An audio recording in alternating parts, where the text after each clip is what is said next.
E nós queremos trazer uma palavra da parte de Deus, que se encontra, eu vou fazer a leitura de um texto, e eu quero falar nesse dia sobre 4 vitórias incomuns. Vitórias que só Jesus pode dar. Ninguém mais. Só Ele. Só Ele pode dar essas vitórias que eu vou proclamar aqui.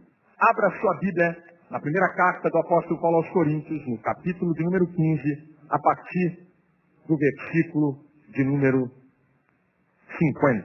Primeira carta de Paulo, capítulo 15, a partir do versículo 50 até o 57. Diz assim a palavra do Senhor. E agora digo isto, irmãos, que a carne e o sangue não podem herdar o reino de Deus, nem a corrupção herdar a incorrupção. Eis que vos digo um mistério. Na verdade, nem todos dormiremos, mas todos seremos transformados. No momento, no abrir e fechar de olhos, ante a última trombeta, porque a trombeta soará e os mortos ressuscitarão incorruptíveis, e nós seremos transformados. Porque convém que isto que é corruptível se revista de incorruptibilidade, e que isto que é mortal se revista de imortalidade. E quando isto que é corruptível se revestir de incorruptibilidade, e isto que é mortal se revestir de imortalidade, então cumprir-se-á a palavra que está escrita: tragada foi a morte na vitória. Onde está a morte, o teu aguilhão? Onde está o inferno, a tua vitória? Ora, o aguilhão da morte é o pecado, e a força do pecado é a lei, mas graças a Deus que nos dá a vitória por nosso Senhor Jesus Cristo. Bem, queridos, eu quero falar para vocês sobre 4 vitórias em comum.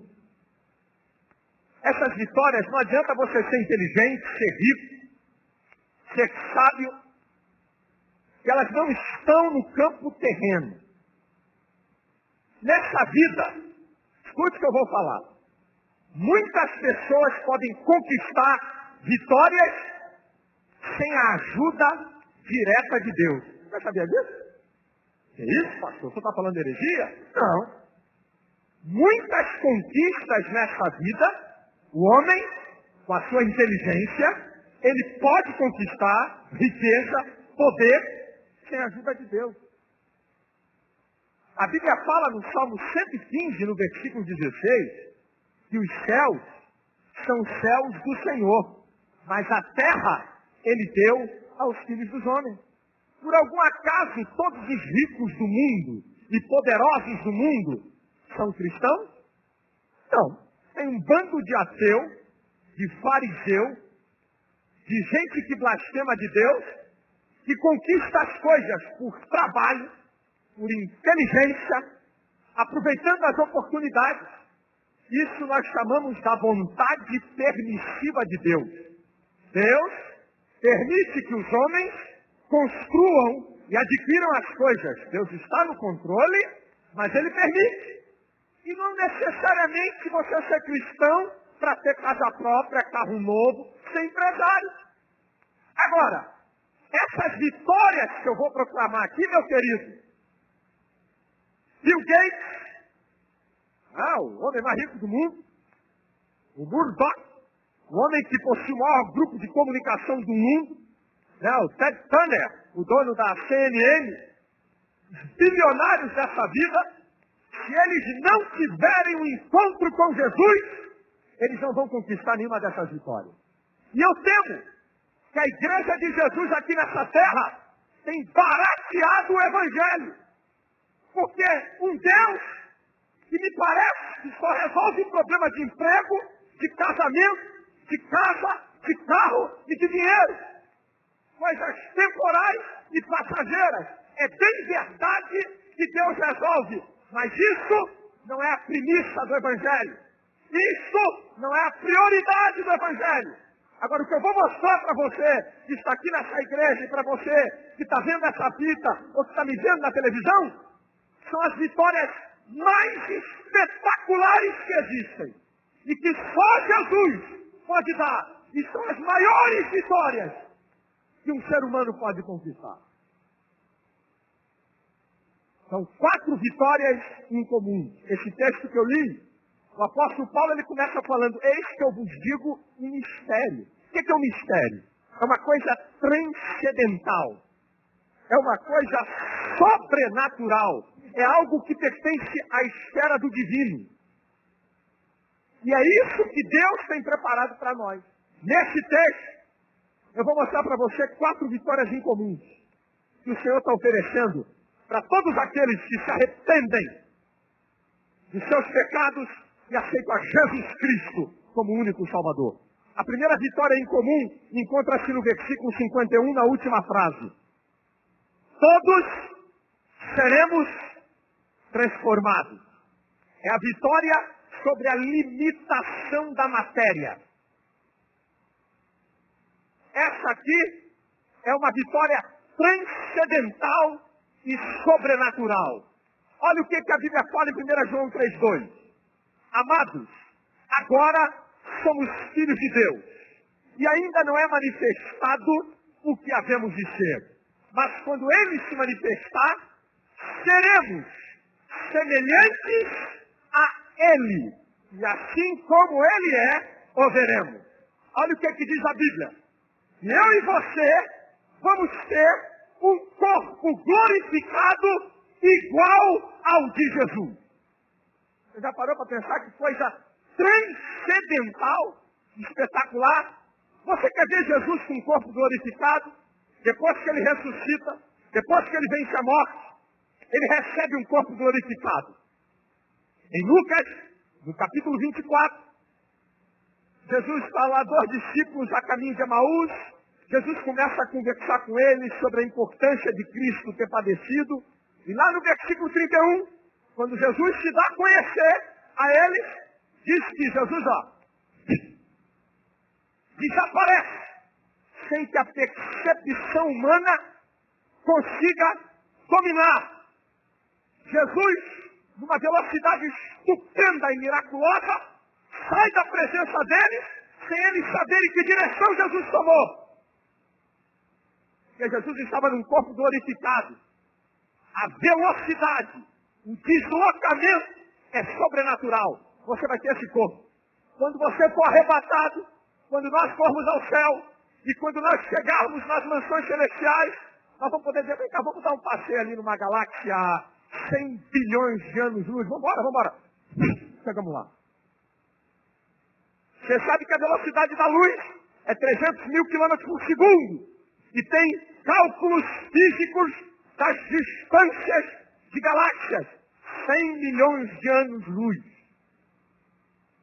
200 milhões de anos-luz, se quiser alcançar essa galáxia.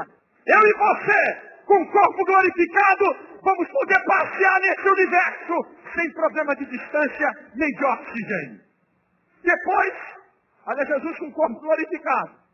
No versículo 36 de Lucas 24, no mesmo capítulo, os discípulos estão tudo com medo, a casa está toda fechada, a porta, a janela, Jesus passa pela parede, é um fantasma! Ai, seja convosco. A matéria não tem poder sobre um corpo glorificado. E depois, no mesmo capítulo, no versículo 51, Jesus, ascende aos céus. E a lei da gravidade? Que lei de gravidade, rapaz? Não tem lei física que possa determinar sobre um corpo espiritual. Você e eu, nós, vamos ter o corpo semelhante a Jesus. Fica firme, filho. Fica firme, porque o teu corpo será transformado de um corpo mortal num corpo incorruptível. E só quem crê em Jesus vai poder experimentar isso.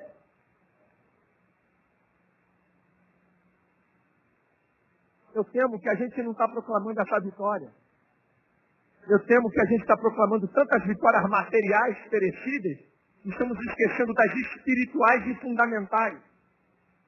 A segunda grande vitória, que somente quem tem Cristo na sua vida, só quem reconhece Jesus como Senhor, vai ter, é a vitória sobre a morte. Aí alguém diz assim, pastor, essa aí não. Essa aí não. Nem ele aguentou a parada, mataram ele. E outra, se Jesus venceu a morte, como é que tem gente morrendo hoje? E até vocês cristãos morrem. Essa dizer que vence a morte está aí. Quem te falou que Jesus foi assassinado? Você está por fora. Sabe por que Jesus foi para o confronto com a morte? Porque só no confronto se estabelece quem é o mais forte. Nós nunca vamos saber se Cassius Clay é melhor ou pior do que Mike Tyson. Nunca! Podem fazer todas as probabilidades matemáticas. Nós nunca vamos saber. Porque eles nunca se enfrentaram.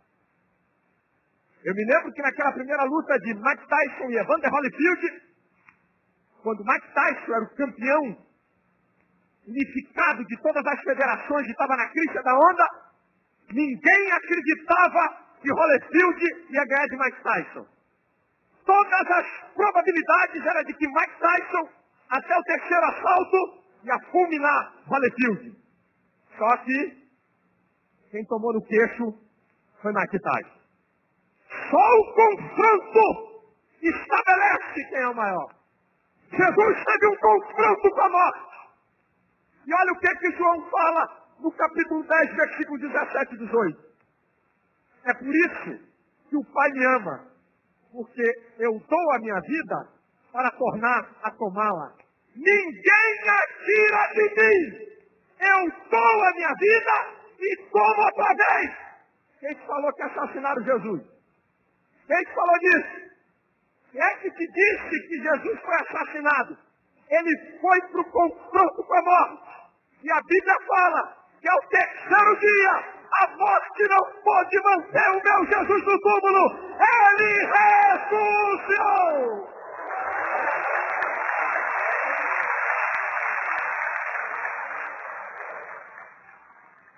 Você vai em Jerusalém e no túmulo de Jesus está escrito: ele não está aqui, ele ressuscitou, ele está vazio. Apocalipse 1:5 diz que Jesus Cristo é o primogênito dentre os mortos. Sabe o que significa? O primeiro a sair da morte para nunca mais tornar para lá. E a Bíblia mostra que Jesus tem autoridade sobre a morte. Em Apocalipse 1:18, eu que vivo e fui morto, mas estou vivo para todo sempre e tenho as chaves da morte e do inferno. Jesus venceu a morte. Mas eu sei que você ainda tem uma interrogação, pastor.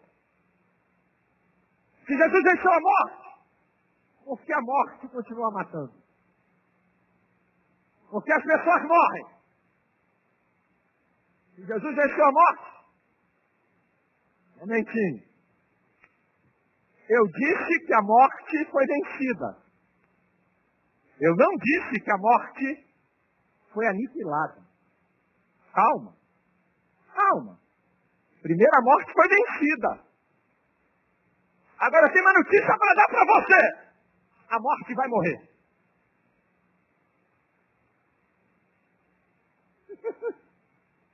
Você sabia? Você sabia que a morte vai morrer? 1 Coríntios 15:26 diz que o último inimigo a ser aniquilado será a morte. Apocalipse 20, versículo 14 diz que a morte e o inferno foram lançados no lago que arde com fogo e enxofre. E nessa passagem que eu li, está escrito aqui a morte da morte. Olha o que é que diz aqui. Olha o que é que diz a partir do versículo 53 nessa passagem. Porque convém que isto que é corruptível se revista de incorruptibilidade, e isto que é mortal se revista de imortalidade. E quando isto que é corruptível se revestir de incorruptibilidade, e isto que é mortal se revestir de imortalidade, cumprir-se-á a palavra que está escrita: tragada foi a morte na vitória. Onde está, ó morte, o teu aguilhão? Onde está, ó inferno, a tua vitória? O aguilhão da morte é o pecado, e a força do pecado é a lei. Mas graças a Deus que nos dá a vitória, por nosso Senhor Jesus Cristo, a morte vai morrer.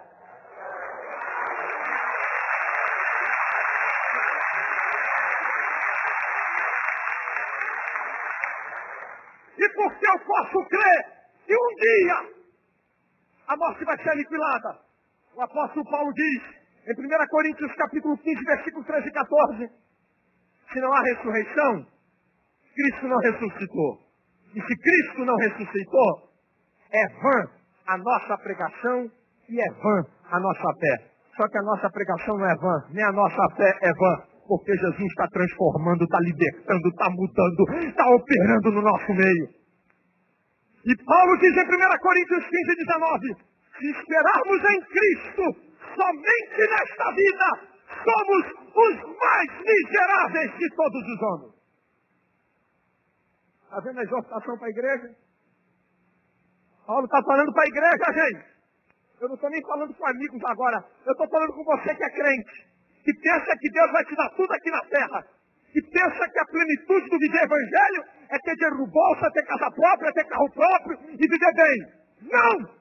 Se esperarmos em Cristo somente nesta vida, somos os mais miseráveis de todos os homens.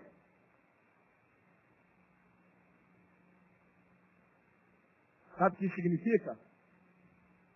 Aquilo que o olho não viu, que o ouvido não ouviu, e que não chegou ao coração do homem, é o que Deus tem preparado para aqueles que o amam. O querido que Deus tem para nós é inimaginável. A terceira vitória é fundamental. E essa alguém vai velar. Se fala muito pouco sobre isso. A terceira vitória nós encontramos aqui nesse texto. A primeira, seremos transformados, corpo glorificado. A segunda, que eu acabei de falar no versículo 52, os mortos ressuscitarão incorruptíveis. A terceira, no versículo 55, onde está, ó inferno, a tua vitória? Quero falar sobre o inferno. Você sabia que Jesus falou mais sobre o inferno do que sobre o céu? Pesquisa isso nos evangelhos. Jesus falou mais sobre o inferno do que do céu, meu irmão. E lamento que nas nossas igrejas estamos falando muito pouco sobre isso. Quando Jesus fala uma coisa em evidência, é porque ele quer alertar. Que é o inferno, pastor. O inferno é o lugar que representa a ira de Deus sobre toda impiedade, injustiça e pecado. Vem logo uma segunda pergunta. Pastor, pelo amor de Deus, para quem é o inferno? Número 1. A Bíblia fala em Mateus 25:41 que o inferno foi feito para o diabo e seus anjos. Não deve ser um negócio muito bom não, né, gente? Agora, lamento dizer para você, a prioridade do inferno era para Satanás e os seus anjos sofrerem. Você já viu que lugar? Lugar que faz seres espirituais sofrerem. Agora, lamento dizer que não é só para ele. O Salmo 9, versículo 17, diz que os ímpios serão lançados no inferno e todas as gentes que se esquecem de Deus. Todo aquele que vive no pecado, na desobediência, vai para o inferno. Mas tem uma listinha. Tem uma listinha sobre quem vai para o inferno. E essa eu não vou citar, não. Se você tem uma Bíblia em casa, pega a sua Bíblia. Se você está aqui na igreja, Apocalipse 21:8. Acompanha a listinha aqui de quem é que vai para o inferno. Isso aqui, ó, a Bíblia não é da igreja evangélica nem de pastor. A Bíblia é a palavra de Deus. Eu vou falar aqui a palavra de Deus. Não fica aborrecido comigo não, hein? Quem é que vai para o inferno? Tem uma listinha aqui. Apocalipse 21:8. Vamos analisar a listinha aqui. Não é listão do vestibular, não. Hein? Olha só o que diz assim. Eu vou explicar um a um, hein? Mas quanto aos tímidos.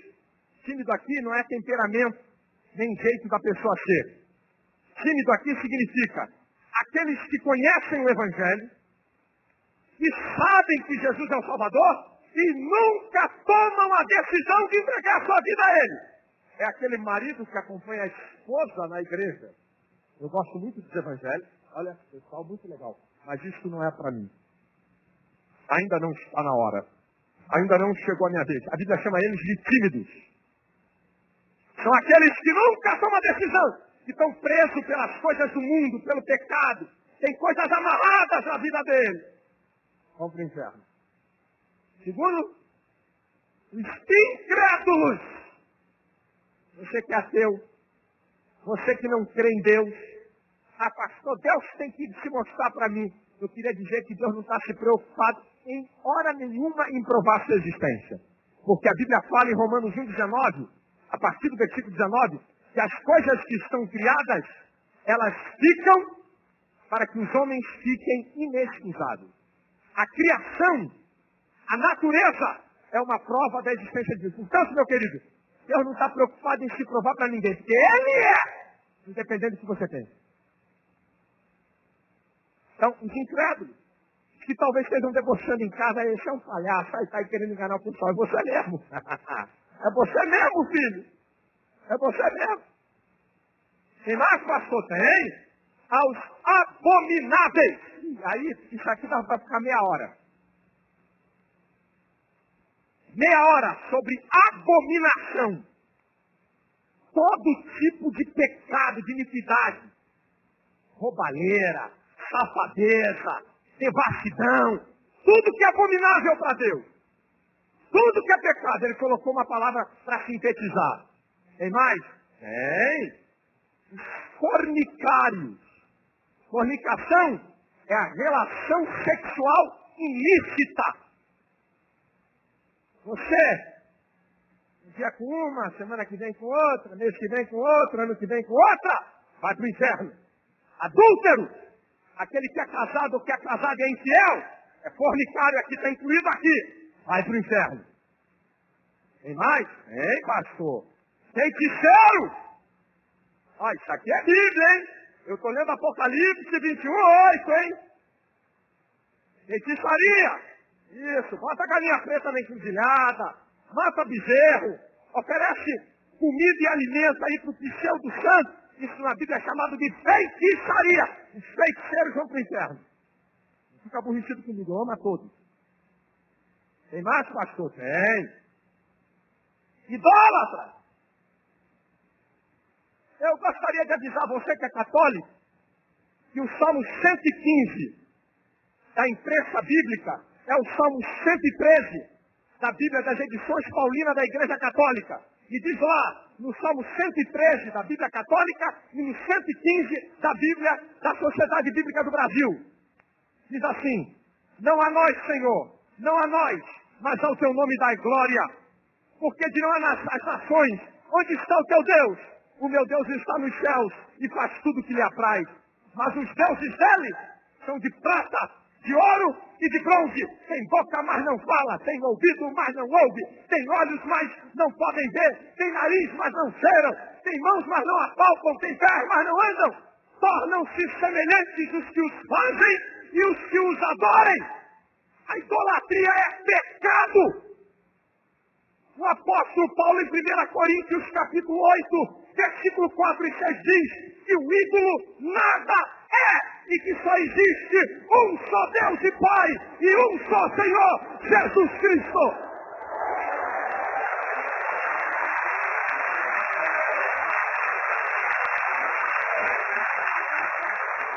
Eu vi um clássico aí no carro, tudo com Jesus e nada sem Maria. Agora vai me aguentar. Tudo com Jesus e nada sem Maria. Aqui é a Bíblia. Me prova em que lugar da Bíblia Jesus manda você pedir alguma coisa a Maria. Aonde é que está isso? Aonde? Me prova qual é o lugar da Bíblia que dá a Maria o status de mediadora. Maria foi uma mulher fenomenal. Um exemplo de mulher. Mas onde é que está aqui na Bíblia? O cristão é aquele que segue a Bíblia e a Jesus. Para poder ser um cristão verdadeiro. Não é lorota. Onde é que está na Bíblia que eu tenho que pedir a Maria alguma coisa? Tudo com Jesus e nada sem Maria. Está aqui, ó. Está desafiado qualquer sacerdote. Entre em contato comigo e vem aqui para o programa. Está desafiado a me provar aqui na Bíblia. Onde é que Jesus mandou ir a Maria? Onde é que Deus o Pai mandou ir a Maria? Onde é que é? Onde é que está isso? Você quer seguir Maria?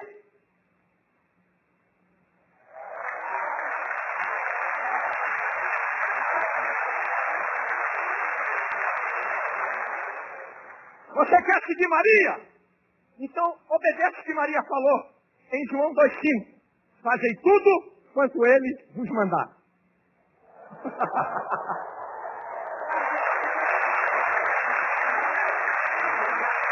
Quer seguir Maria? Obedeça a Jesus. Porque Maria, quando fala de Jesus, fala, meu Deus e meu Salvador.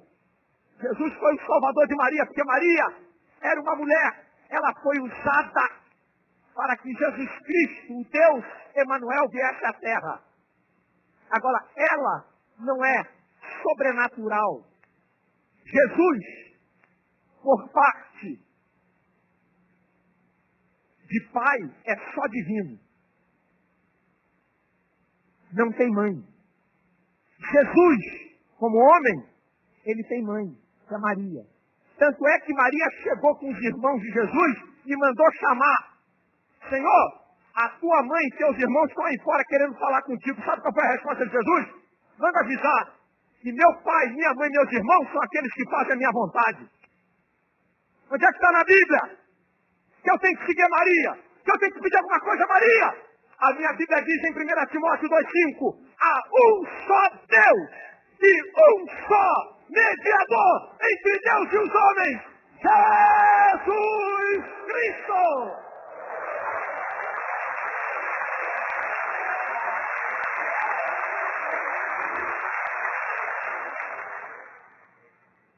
Do Antigo ao Novo Testamento.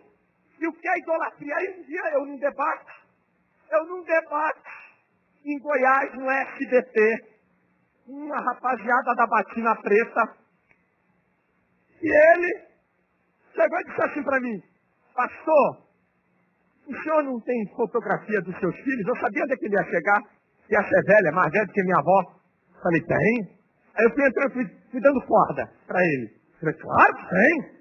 O senhor anda com a fotografia dos seus filhos na sua carteira? Olha, eu ando, claro que eu ando. Vamos, vai, vambora, vai. Vai comigo, vai mais, vai embora. Ele falou, de vez em quando, o senhor não tira a carteira, quando o senhor viaja, quando o senhor está longe, para ver a foto? Eu falei, é verdade, eu faço isso sim. Aí ele já estava como eu disse, deitei e rolei. Eu falei, tadinho, vai cair igual um pato tocar comigo. Aí ele disse assim, então, a mesma coisa somos nós. Nós temos a foto, nós temos uma imagem, não que nós adoramos aquela imagem. Olha a conversa do cara.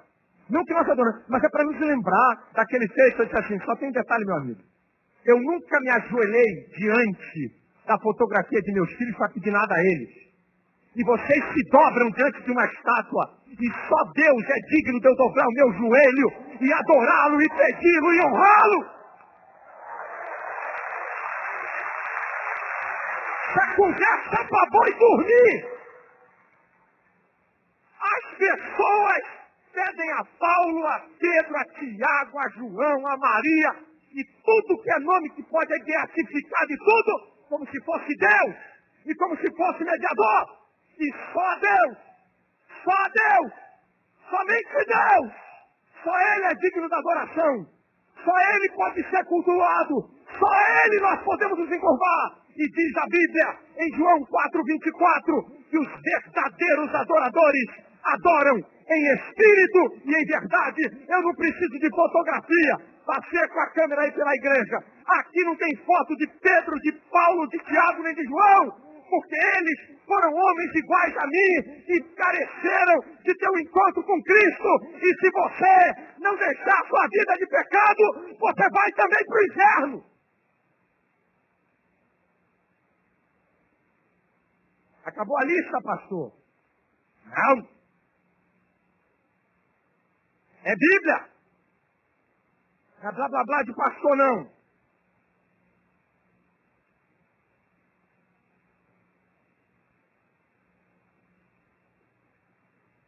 Idólatras, mentirosos. Você sabe que a pessoa mente tanto que ela pensa que a mentira é a sua verdade? Tem gente que mente tanto que passa a fazer da mentira a sua verdade. E pode entrar num surto psicótico. Loucura. Para onde vai essa cambada toda? Tímidos, incrédulos, abomináveis, homicidas. Abomináveis aqui é tudo que contraria a natureza de Deus. Você que é homossexual e vive na prática do homossexualismo, isso é abominação, vai para o inferno. Não precisa deixar passar essa. Homicidas, homicidas. Provoca a morte das pessoas. Aqui, ó, específico lei. Fornicários, relações sexuais ilícitas. Feiticeiros, idólatras e todos os mentirosos, a sua parte será no lago que arde com fogo e enxofre, que é a segunda morte, o inferno. Como é o inferno? Uma vez eu conversando com o diretor da TV, no Rio, ele disse assim para mim: pastor, se eu for para o inferno, eu faço uma festinha lá. Faço uma festinha com os capetas todos lá e fica tudo numa boa. Aí eu falei: você está falando isso, você não sabe o que é o inferno. Eu vou te dizer algumas características do inferno. Em Mateus 25:30, diz que o inferno é um lugar de pranto e ranger de dentes. Sabe o que isso significa? É o lugar do maior sofrimento que o ser humano jamais imaginou. O lugar do sofrimento mais terrível. Agora, sofrimento por que tempo? Uma semana? Um mês? Um ano? Apocalipse 20:10 diz que é sofrimento eterno. Você já parou para pensar? De eternidade em eternidade o cara ser atormentado? A Bíblia fala em 2 Pedro 2,17 que o inferno é um lugar de densas trevas. Sabe o que isso significa? Deus fez o homem como um ser social. Deus não fez o homem para viver isolado, como eremita. No inferno, as pessoas vão sofrer sozinhas, sem ver um ao outro. É lugar de densas trevas, ninguém vai enxergar o outro. Agora, você já imaginou? Vocês já viram de vez em quando um demônio se manifesta na igreja, que dá grito, dá urro? Você já parou para pensar todos os demônios de Satanás gritando no inferno? E a pessoa sofrendo, isolada. Aí, esse mesmo amigo disse assim: pastor, depois que eu morrer, pode me botar no inferno, não estou mais aí pode fazer o que quiser comigo. Jesus falou em Mateus 10:28, que nós não devemos temer aqueles que matam o corpo, mas aquele que lança o corpo e a alma no inferno. Sabe o que significa isso? Quem for para o inferno vai ter consciência que está no inferno, porque a alma é responsável pela inteligência, pelos sentimentos e pela vontade. Quem for para o inferno vai saber que está no inferno, vai ter consciência de quem é, vai lembrar de que era um crente de meia tigela, vai lembrar que eu vi um cara magrinho de bigode feio falando na televisão e disse: caramba, eu não me arrependi. Ele vai ter pleno domínio de consciência. É sofrimento em sã consciência.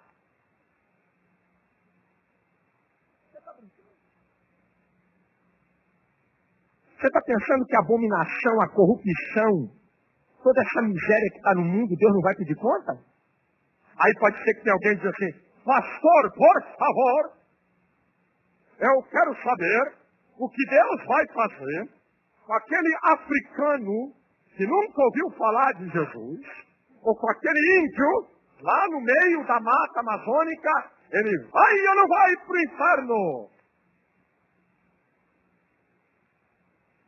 Eu queria responder a você dizendo que o Salmo 19, versículo 9, a segunda parte, diz que os juízos do Senhor são justos e verdadeiros juntamente. E eu queria dizer para você que ao invés de você se preocupar se o índio vai para o céu ou para o inferno, ou se o africano vai para o céu ou para o inferno, era bom tu tomar conta da tua vida. Porque Romanos 14:12 diz que cada um de nós dará conta de si mesmo a Deus. Deixa que Deus resolve o resto. Ninguém vai entrar no céu por camaradagem. E ninguém vai para o inferno porque Deus não gostou do nariz dele. Quem vai para o inferno é porque merece ir para o inferno. E quem vai para o céu é porque merece ir para o céu. Toma conta da tua vida e tu fica conjecturando quem é que vai, quem é que não vai, o que é que Deus vai fazer. Você não é Deus, portanto não é da tua conta. A tua conta é você acertar a tua vida, é se arrepender dos teus pecados, é praticar a palavra de Deus, é aceitar Jesus como seu Salvador.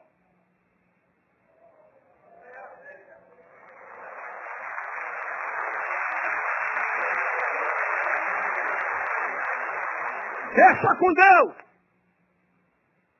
Deixa que Deus resolve isso. Agora, fique tranquilo, meu irmão. Porque o inferno não foi feito para mim.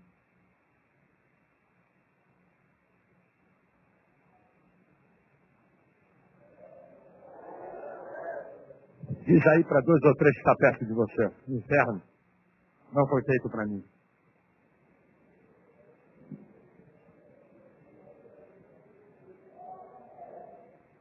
Aí! Por que, pastor, o inferno não foi feito para o senhor? Porque o senhor é bonzinho. Ai, pastor, não mato nem pulga. Quando uma pulga está me atacando, eu digo, ó, pulguinha, sai daí, eu vou te bater devagar. Vai embora. De tão bonzinho que eu sou. Não. Sabe por que o inferno não é para mim?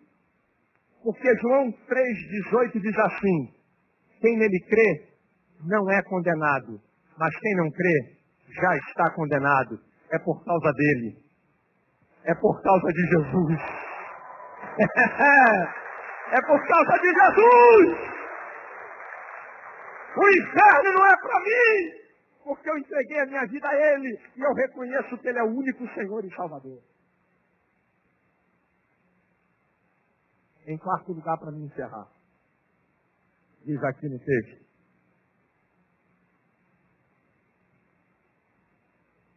aleluia, diz aqui no texto de 1 Coríntios, a vitória sobre a limitação da matéria, a vitória sobre a morte, a vitória sobre o inferno e a vitória sobre o pecado. É a quarta vitória. Onde está, ó morte, o teu aguilhão? Onde está o inferno, a tua vitória? Ora, o aguilhão da morte é o pecado. E a força do pecado é a lei. Mas, graças a Deus, que nos dá vitória por nosso Senhor Jesus Cristo. Querido, sabe por que eu posso crer que eu vou vencer a limitação da matéria, a morte e o inferno? Por causa desse último tópico. Porque a vitória sobre o pecado é percebida, vista e sentida. Está aqui um povo.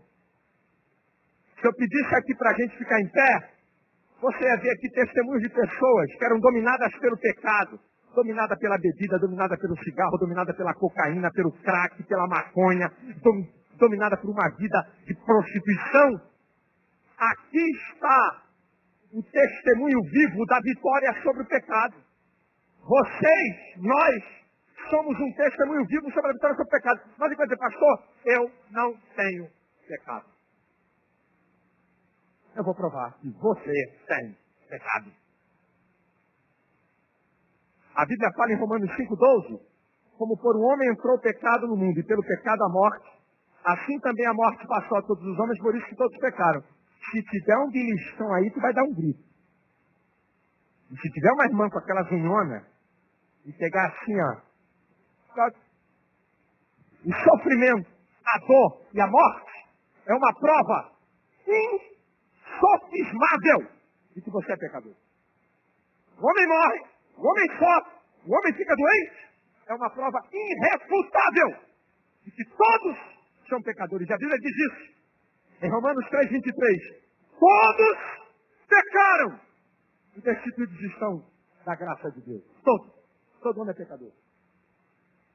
Mas tem uma coisa, querido. Tem uma coisa interessante. A Bíblia fala em 1 João, capítulo 1, versículo 7 em diante. Se andarmos na luz como Ele na luz está, temos comunhão uns com os outros e o sangue de Jesus Cristo, seu Filho, nos purifica de todo pecado. Se dissermos que não temos pecados, enganamos a nós mesmos e não há verdade em nós. Mas se confessarmos os nossos pecados, Ele é fiel e justo para perdoar os pecados e nos purificar de toda injustiça. E aí Paulo escreve em Romanos 6,14. E agora o pecado não terá domínio sobre vós, porque não está debaixo da lei, mas da graça, a maravilhosa graça de Jesus. É o favor dele que me deu poder para vencer o pecado. Eu não vivo na adultério e na prostituição, não é porque eu sou bonzinho, não. Eu não vivo na devassidão, não é porque eu sou bonzinho, não. Porque a graça salvadora de Jesus me alcançou e me libertou do poder do pecado. E aí Paulo escreve em Romanos 8:2, porque a lei do Espírito e vida em Cristo Jesus me livrou da lei do pecado e da morte. Jesus é maior do que o pecado e com Jesus você pode derrotar o pecado. Sabe que nós seguimos a Jesus? Eu já estou terminando. A você? Jesus chegou para os seus inimigos. Se você tem um grupo de amigos que diz assim, fala meus defeitos aí. Aí o amigo vai dizer, não, você é meu amigo. Você é um cara legal. Agora, reúne os 4 inimigos teus.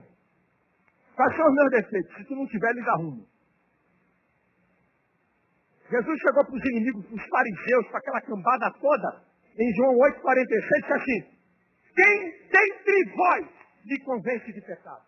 Aponta aí o meu pecado. Saiu fora todo mundo. Hebreus 4,15 diz, porque não temos um sumo sacerdote que não possa se compadecer das nossas fraquezas, mas que como nós, em tudo foi tentado, mas sem pecado. Você acha que eu tenho cara para dobrar meu joelho diante de um homem que foi pecador igual a mim? Você acha que eu tenho cara de dobrar meu joelho dentro de um pedaço de gesso, de ouro, de madeira, de ferro, que vale muito menos do que eu? Querido, eu não sou trouxa não. Eu tenho que adorar e servir a alguém que é mais poderoso do que eu, que é mais forte do que eu.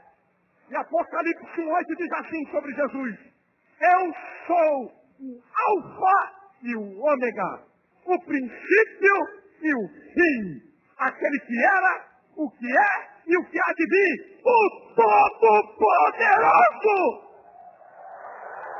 É a Ele que nós servimos. Ele merece o aplauso, a glória e o louvor. Ele é digno! Ele é digno! Ele é a nossa vitória!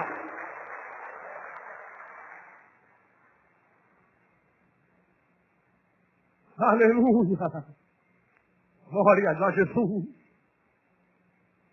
A vitória sobre a limitação da matéria, a vitória sobre a morte, a vitória sobre o inferno e sobre o pecado, não é a religiosidade de A, B ou C, não é a minha religião nem a minha bondade, só Jesus! Só quando o homem tem um encontro com Ele e se arrepende dos seus pecados, é que o poder sobrenatural de Jesus se manifesta na vida das pessoas.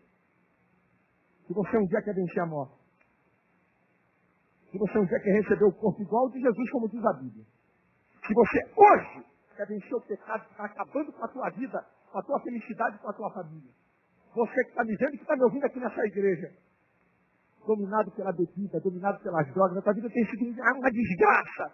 Se você quer vencer o pecado, se você quiser ficar livre da condenação eterna que é o inferno, se arrepende agora e diga, Jesus, entra na minha vida, me liberta, me muda. E você vai começar a ter vida triunfante aqui na terra, até que essas outras coisas sobrenaturais aconteçam na eternidade.